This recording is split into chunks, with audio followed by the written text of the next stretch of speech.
दोस्तों, आप सभी का मेरे चैनल में बहुत बहुत स्वागत है। आज हम लोग स्वतंत्रता का अधिकार से संबंधित एमसीक्यू का अध्ययन करेंगे। तो दोस्तों, जो स्वतंत्रता का अधिकार है यह अनुच्छेद 19 से 22 तक में दिए हुए हैं। ठीक है, तो इनका एमसीक्यू फिर से हम अध्ययन करेंगे। तो दोस्तों, आप लोगों से एक निवेदन है कि यदि आप मेरे चैनल में नए हो तो प्लीज़ इसको सब्सक्राइब करें।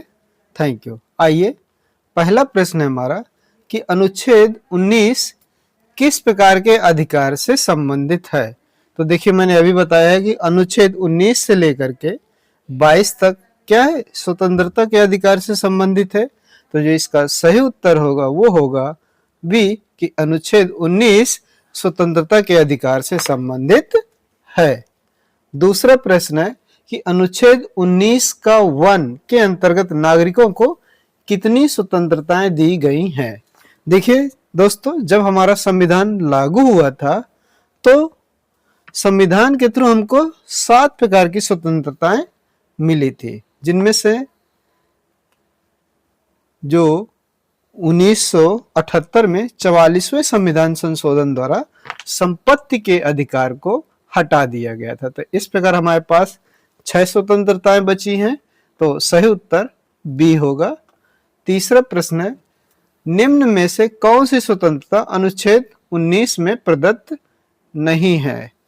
तो देखिए, अभी अभी मैंने आपको बताया है कि पहले हमको 7 प्रकार की स्वतंत्रताएं मिली हुई हैं और 44वें संविधान संशोधन द्वारा संपत्ति के अधिकार को स्वतंत्रता के अधिकार से हटा करके एक कानूनी अधिकार बना दिया गया है।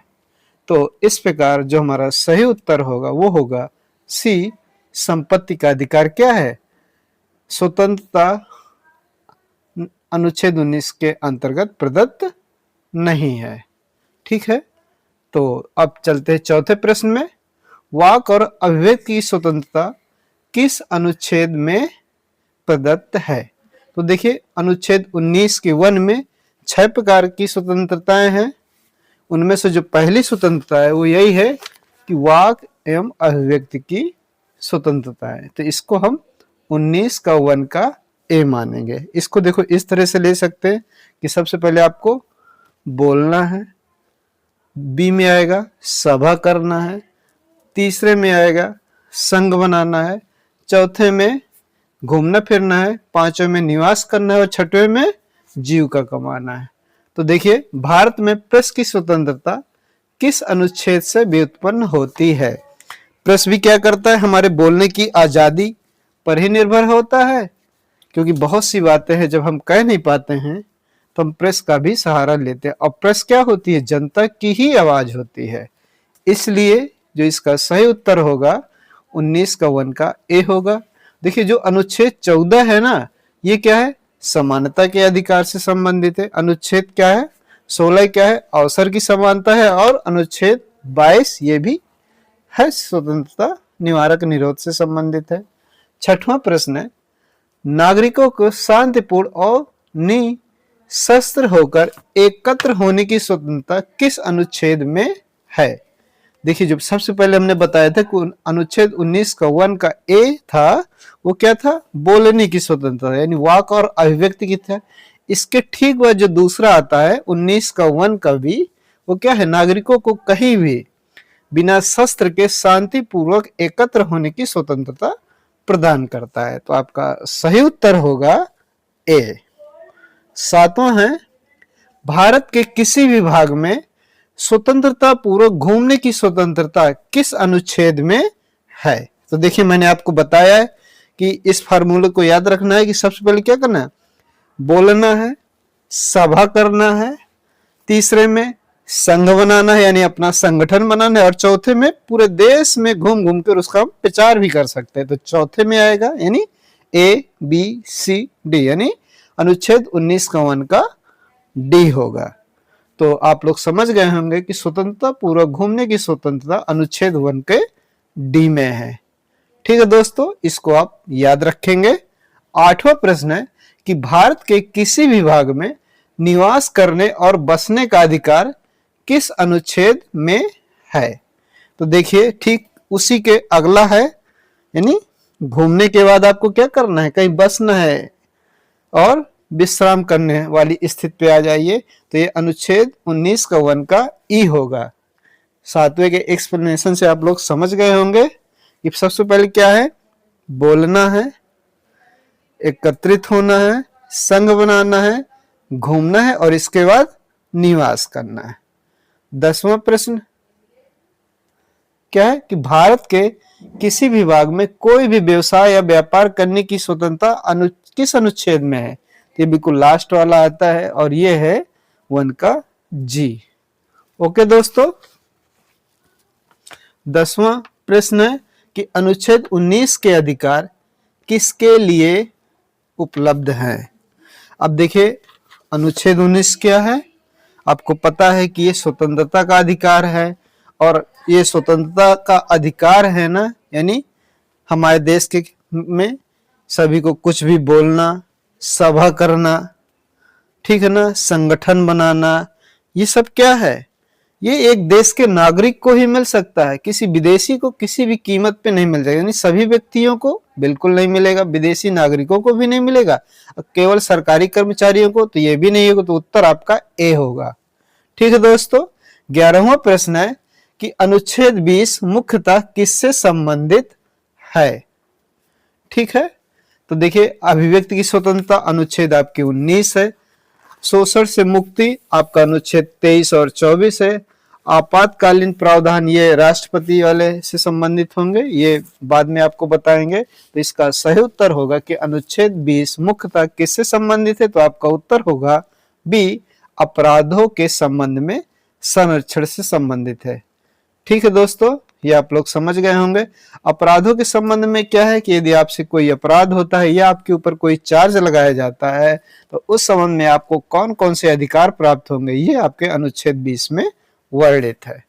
ओके, अब 12वां है कि किसी व्यक्ति को उस कृत्य के लिए दंडित नहीं किया जा सकता जो उसके किए जाने के समय अपराध ना हो। ठीक है ना, यानी अगर उस समय उसने कोई अपराध किया है तो उसे दंडित नहीं किया जाता। यह सिद्धांत दर्शाता है, क्या दर्शाता है? ए, प्राकृतिक न्याय का सिद्धांत है कि प्रतिगामी प्रभाव है, सी, डी। तो आपका सही उत्तर होगा ए, प्राकृतिक न्याय का सिद्धांत। अब 13वां है कि डबल जियोपॉर्डी का संबंध किस अनुच्छेद से है? ठीक है, ये देखिए ये बताता है डबल जियोपॉर्डी का संबंध कि किसी भी व्यक्ति को एक ही अपराध के लिए 2 बार दंडित हम नहीं कर सकते हैं और यह है अनुच्छेद 20 का 2। ओके दोस्तों, अब हम चलेंगे 14वें प्रश्न में कि आत्म अभियोजन से सुरक्षा किस अनुच्छेद में है? तो आत्म अभियोजन समझ रहे हैं ना कि किसी भी व्यक्ति को हम उसी के विरुद्ध यानी स्वयं के विरुद्ध गवाह नहीं बना सकते, यानी जबरदस्ती किसी को कोई भी अपराध हम स्वीकार नहीं करा सकते हैं। तो ये क्या होगा? ये होगा अनुच्छेद 20 का 3। अनुच्छेद 1 का 1 हम बता ही चुके। 21 आपका क्या है जी? वो है आपका 15वां प्रश्न है, अनुच्छेद 21 किस अधिकार की गारंटी देता है? अब देखिए इसके बारे में चर्चा करते हैं। ये है आपका जीवन और व्यक्तिगत स्वतंत्रता का अधिकार। ये इतना महत्वपूर्ण अधिकार है कि इसे आप आपातकाल में भी समाप्त नहीं कर सकते हैं। आगे चलते हैं दोस्तों। जीवन का अधिकार का अर्थ केवल शारीरिक अस्तित्व नहीं है बल्कि गरिमामय जीवन भी है। यह किस मामले में कहा गया? तो दोस्तों ये है आपका, ये केस जरूर याद रखना है। ये मेनका गांधी का केस है जिसमें ये कहा गया था कि किसी भी व्यक्ति को जीवन अगर जीना है तो उसको गरिमामय तरीके से जीने का अधिकार है। ऐसा नहीं कि हम किसी को बंदी बना ले, अपना गुलाम बना ले और उसको बहुत ही बुरी स्थिति में रखे, या जैसे महिलाओं के साथ भी होता है। 17वें में चलेंगे कि अनुच्छेद 21 किसको उपलब्ध है? अब देखिए ये जीवन जीने का अधिकार है तो स्वाभाविक सी बात है सभी को मिलेगा, सिर्फ नागरिकों और विदेशियों को नहीं कि नागरिक को बस मिलेगा, ये विदेशियों को भी मिलेगा, यानी सभी व्यक्तियों को मिलेगा। तो इसका सही उत्तर हो जाएगा सी कि जो जीवन जीने का अधिकार है यह सभी व्यक्तियों को मिलेगा। ओके दोस्तों, अब हमारा 18वां प्रश्न है, उचित और त्वरित न्याय पाने का अधिकार किस अनुच्छेद से जुड़ा है? देखिए अनुच्छेद ये आपका क्या होगा, सोचिए थोड़ा सा कि 14वां तो आपका समानता का अधिकार है, 19वां स्वतंत्रता का अधिकार है, 32वां संवैधानिक उपचारों का अधिकार है, तो 21वां है, ठीक है ना। यदि किसी व्यक्ति को उचित और जल्दी न्याय नहीं मिलता तो ये भी उसके साथ अन्याय होता है और उसके जीवन जीने के अधिकार में एक प्रकार से बाधा है और इस तरीके से वह गरिमा में जीवन नहीं जी सकता है। तो देखिए 19वां है कि शिक्षा का अधिकार अनुच्छेद 21 के ए में कब जोड़ा गया? तो देखिए दोस्तों यह 86वें संविधान संशोधन 2002 में जोड़ा गया था। तो इसका सही उत्तर हो जाएगा डी कि किसी व्यक्ति को अगर शिक्षा ना मिले तो भी वो गरिमा में जीवन नहीं जी पाएगा। 20वां है कि अनुच्छेद 21 का ए शिक्षा का अधिकार किस आयु समूह के लिए है? मैं समझता हूं कि जितने भी टीचर होंगे उनको पता ही होगा कि क्या हो सकता है कि 6 से 10 वर्ष होगा, 6 से 14 वर्ष होगा, 6 से 18 वर्ष होगा कि 10 से 18 वर्ष होगा। तो इसका सही उत्तर होगा जो शिक्षा का अधिकार है 6 से 14 वर्ष के बच्चों को उपलब्ध है। अनुच्छेद 22 किस अधिकार से संबंधित है? ठीक है दोस्तों, तो जो अनुच्छेद 22 है वाक की स्वतंत्रता क्या है, ये आपका 19वां है। अपराधों से संरक्षण ये आपका 20वां हो गया और गिरफ्तारी और निरोधक बंदी से संरक्षण ये आपका अनुच्छेद 22 है। ओके दोस्तों, अब 22वां प्रश्न आएगा, यह बताता है कि निरोधक बंदी प्रिवेंटिव डिटेंशन की अधिकतम अवधि बिना संसदीय अनुमति कितनी है? निरोधक बंदी का मतलब है कि हम किसी भी व्यक्ति को अपराध करने से पहले ही क्या कर लें, बंदी बना ले।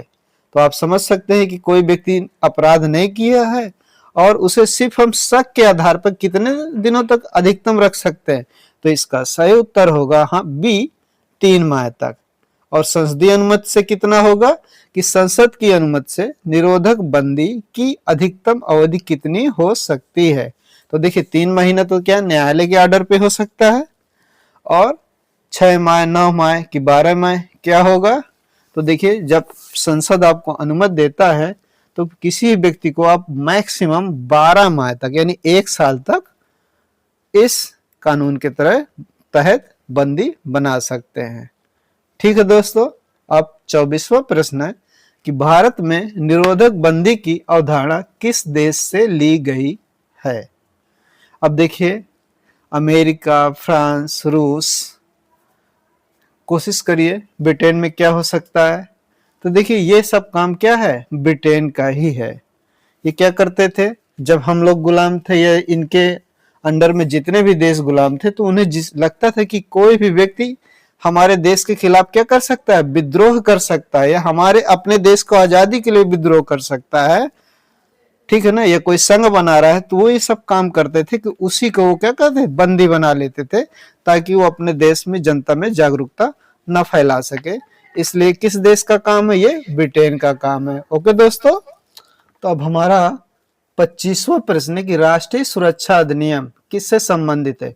देखिए दोस्तों निवारक निरोध के तहत संसद ने बहुत सारे कानून बनाए, जैसे आपका पोटा भी है, इसी तरह के एनएसए है। तो ये सब किसके हैं, निरोधक बंदी के लिए ही होता है। तो 25वें का 20 सही उत्तर है। 26वां है कि किस मामले में सुप्रीम कोर्ट ने कहा कि अनुच्छेद 19 की स्वतंत्रताएं निरंकुश नहीं है? ठीक है ना, निरंकुश नहीं है माने ये अधिकार क्या है, जरूर मिलना चाहिए किसी को। तो क्या हो सकता है इसका उत्तर? इस तरह के प्रश्न देखिए अभी तक पूछा नहीं गया है तो इसका ध्यान रखना है कि इसका सही उत्तर होगा बी, रोमेश थापर के केस में सुप्रीम कोर्ट ने ऐसा कहा था।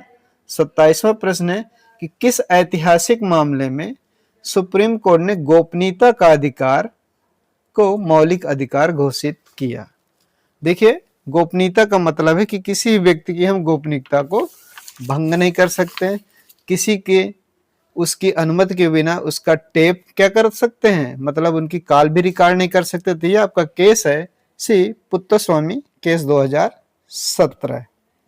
28वां है कि अनुच्छेद 22 के तहत किसी व्यक्ति को वकील की सहायता का अधिकार है, यह किस प्रकार का अधिकार है। तो देखिए दोस्तों, ये बहुत ही आसान सा प्रश्न है।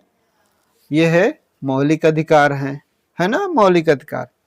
तो दोस्तों, यदि आपको मेरा वीडियो पसंद आ रहा है तो आपसे एक विनम्र निवेदन है, रिक्वेस्ट है कि प्लीज मेरे चैनल को सब्सक्राइब करें और लाइक करें। 29वां है कि किस प्रसिद्ध न्यायाधीश ने कहा कि अनुच्छेद 21 भारतीय संविधान का हृदय और आत्मा है। इसका उत्तर मैंने पहले से दे रखा है कि न्यायमूर्ति P.N. भगवती।